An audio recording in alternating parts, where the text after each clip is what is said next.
ऐसे भगवान का चरणामृत पीते हैं तो बड़े संभाल करके कहीं एक बूंद टपक न जाए, चरणामृत का कहीं अनादर न हो जाए। ऐसे ही कान के दोनों में भर भर के चकाचक पियो।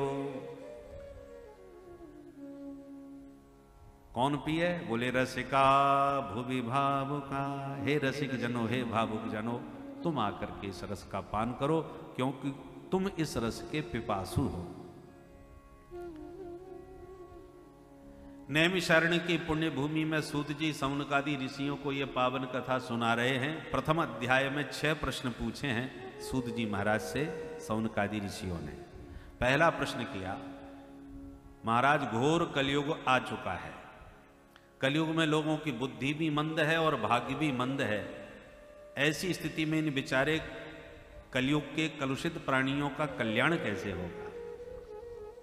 दूसरा प्रश्न, हमारे शास्त्र बहुत हैं, सभी शास्त्रों को पढ़ना समझना बहुत कठिन है, इसलिए इन सब शास्त्रों का सार क्या है वो आज हमें समझा दीजिए।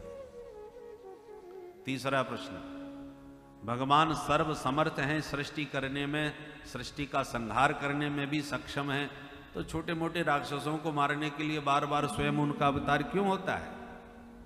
भगवान के अवतार का मुख्य कारण क्या है? चौथा प्रश्न, भगवान अवतार लिए हैं तो कितने अवतार लिए, कहां कहां प्रभु का अवतार हुआ? पांचवा प्रश्न, भगवान ने अवतार लेके क्या क्या लीलाएं करी, क्या क्या चरित्र किए, कौन से कर्म किए, वो भगवान के लीला चरित्रों का गान कीजिए। छठवां प्रश्न, जब भगवान लीला संवरण करके अंतर्धान हो जाते हैं, अपने धाम को चले जाते हैं, तो फिर ये धर्म किसकी शरण में जाता है? ये 6 प्रश्न पूछे। किम श्रेयः शास्त्र सारः कः स्वावतार प्रयोजनम किम कर्म केवताराश्च धर्मः कम शरणं गतः। इन प्रश्नों को सुनकर के सूत जी बड़े प्रसन्न हो गए और बोले, महात्माओं, लोक मंगल की भावना से, जीवों के कल्याण की भावना से बहुत सुंदर प्रश्न पूछे हैं। पहले हम अपने गुरुदेव का ध्यान करें, फिर जवाब देते हैं। 2 श्लोक में भगवान सुखदेव जी का ध्यान किया। यम प्रव्रजन्तमनुपेतमपेत कृत्यम द्वैपायनो विरह कातर पुत्रेति तन्मयतया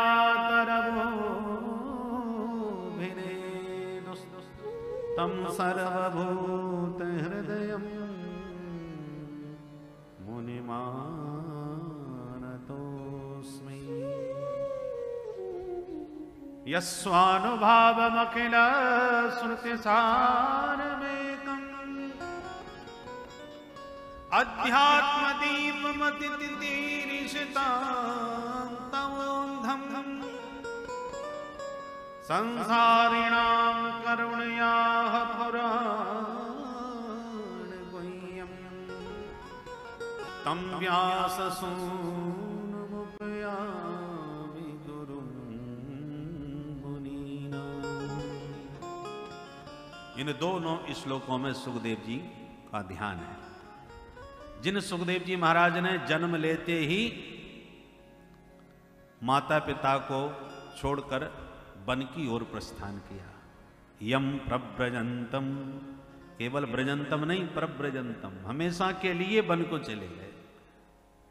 द्वैपायन श्री कृष्ण अर्थात वेद व्यास जी महाराज पराशर नंदन, पराशर ऋषि के पुत्र हैं व्यास जी महाराज, इसलिए व्यास जी को ही पराशर कहा जाता है। व्यास जी महाराज विरह से कातर होकर के सुखदेव जी के पीछे पीछे पुत्र पुत्र पुकारते हुए दौड़े।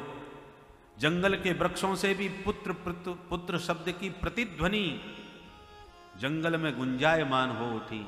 ऐसा लगता है मानो वृक्षों के माध्यम से ही अपने पिता को, सुखदेव जी को संदेश सुनाना चाह रहे हैं। ऐसे सर्वभूत हृदय सुखदेव जी के श्री चरणों में बारंबार प्रणाम है।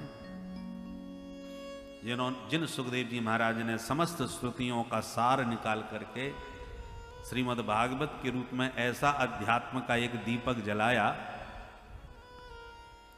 कि सुखदेव जी की इस दिवाली ने, इस दीप दान ने अज्ञान के अंधकार में भटकते हुए प्राणियों को एक प्रकाश प्रदान कर दिया, ज्ञान ज्योति दिखा दी, जिससे व्यक्ति अध्यात्म के पथ को देख सका।